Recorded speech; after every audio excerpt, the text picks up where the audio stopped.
પહેલાં તો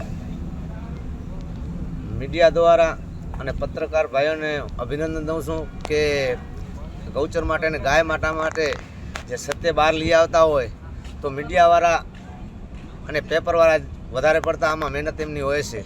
સત્ય શું છે અને અસત્ય શું છે એમાં એમનો ઘણો ફાળો હોય છે.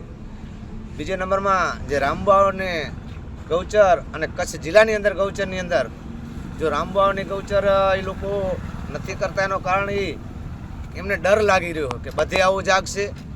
પ્રાંત સાહેબની કાલે ટીમ અહીંયા આવી હતી સાવણીમાં અને એ લોકોએ પારણા કરાયાનો કીધો. મારી માંગ છે લેખિત અધિકારી મને કે પારણા 2 વખત કરાયા છે એ લોકો ઉપર અધિકારીઓ ઉપર કેવું વિશ્વાસ રાખવો. અને પ્રાંત સાહેબ ખુદ કાલે મને ખૂબ ફોર્સ કરી હતી. પ્રાંત સાહેબ કણે મળ્યા હતા ત્યારે પ્રાંત સાહેબે એમ કીધું કે અમે 20 દિનની અંદર કરશું પણ અમારા ઉપરી કલેક્ટર સાહેબ ભુજ છે સાચો નિર્ણય એ લઈ શકે તો આનો નિર્ણય લીધાવાળો છે કોણ.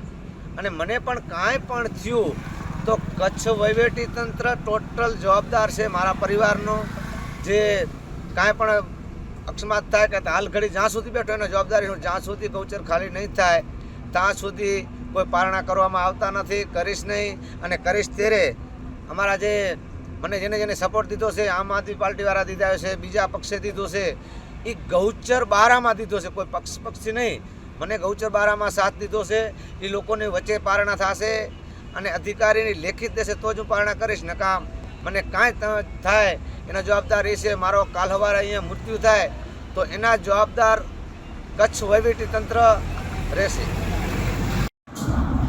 મારું નામ સંજય બાપટ છે. આમ આદમી પાર્ટી પ્રદેશ સંગઠન મંત્રી છું અને ત્રીજી વખત આપણે આજે શિવબાની છાવણીની મુલાકાત લીધી છે. જે ગૌચર માટે 100 એકર ગૌચર જમીન રામવાવની જે દબાવી લેવી છે, ભૂમાફિયાઓ જે દબાવી ગયા છે એના માટે બેઠા છે. એ 13 દિવસ થયા. 13 દિવસ થયા કન્ટિન્યુની અનશન પર બેઠેલા વ્યક્તિની મુલાકાત ગઈકાલ સુધી કોઈ નહોતી લીધી. ત્યારે ગુરુવારે કચ્છ કલેક્ટર સાહેબશ્રીને ચાલુ જિલ્લા સ્વાગત કાર્યક્રમની અંદર જઈને મેં જ્યારે આ રજૂઆત કરી અને ત્યાં પ્રાંત પણ અહીં ભચાઉના પ્રાંત છે એ પણ બેઠેલા હતા, જિલ્લાના અન્ય અધિકારીઓ પણ બેઠેલા હતા. અને એ ત્યાં એમને શરમ આવી અને એના પછી જે સોશિયલ મીડિયા દ્વારા લોકોએ ટ્રેન્ડ ચલાવ્યો અને સમર્થનમાં આવ્યા શિવબાના, ત્યારે સફાળા બાબુઓ જાગ્યા હોય એમ ગઈકાલે શુક્રવારે કદાચ બપોરના કે સાંજના એમની નાયબ ટીડીઓ અને રાપરના તાલુકા નાયબ ટીડીઓ અને તાલુકાના અમુક જે અધિકારીઓ હતા એ લોકોએ મુલાકાત લીધી છે.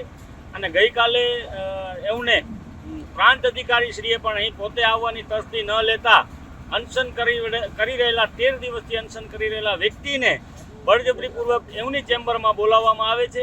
અને ત્યાં એમને કહેવામાં આવે છે કે ભાઈ અમારે જે તમારું જે છે એના કારણે અમારું ખરાબ લાગે છે, સરકારનું ખરાબ લાગે છે, એના માટે તમે હવે પારણા કરી લો. બાકી જે આગળ અમે તમને જે રીતના સાંત્વના આપી હતી એ જ રીતે સાંત્વના આપીએ છીએ. પરંતુ શિવબા અડગ છે. એમના દ્વારા કહેવામાં આવ્યું કે ભાઈ અમારે કોઈ પણ જાતનું અનશન કરવાનું થતું નથી, અમે કોઈ અનશન કરીશું નહીં, અનશન છોડીશું નહીં. અને અમને લેખિત બાંયધરી આપવામાં આવે કે જે 600 એકર જમીનની દબાણ છે એની અંદર વિડીયોગ્રાફી કરી, લાઈવ વિડીયોગ્રાફી કરી અને તમામ દબાણો દૂર કરવામાં આવે અને એ રેકર્ડ સરકારશ્રી પાસે રાખવામાં આવે. અને માન્ય કોર્ટને પણ આ વસ્તુ જે છે વિડીયોગ્રાફી એ સુપ્રત કરવામાં આવે. ત્યાં સુધીનું એનું અનશન ચાલુ છે. જો બાંયધરી લેખિતમાં એ લોકો આપે છે તો એનું અનશન તૂટે છે. એટલે અમારી પણ આપના માધ્યમ, મીડિયાના માધ્યમથી આ સરકારી બાબુશ્રીઓને, કલેક્ટર સાહેબશ્રીને વિનંતી છે, સરકારશ્રીને પણ વિનંતી છે કે જ્યારે આપ હિન્દુ અને ગાયના નામે વોટ માંગી રહ્યા છો ત્યારે આજે ગાય માટે લડી રહેલા એક ગૌ ભક્તની પણ તમારે અરજ સાંભળવી જોઈએ. અને આ જે ગાય છે એ ગાયની ગૌચર જમીનો ખાલી કરાવવામાં આ સરકારી બાબુઓને તમારે પણ પ્રેશર કરવું જોઈએ.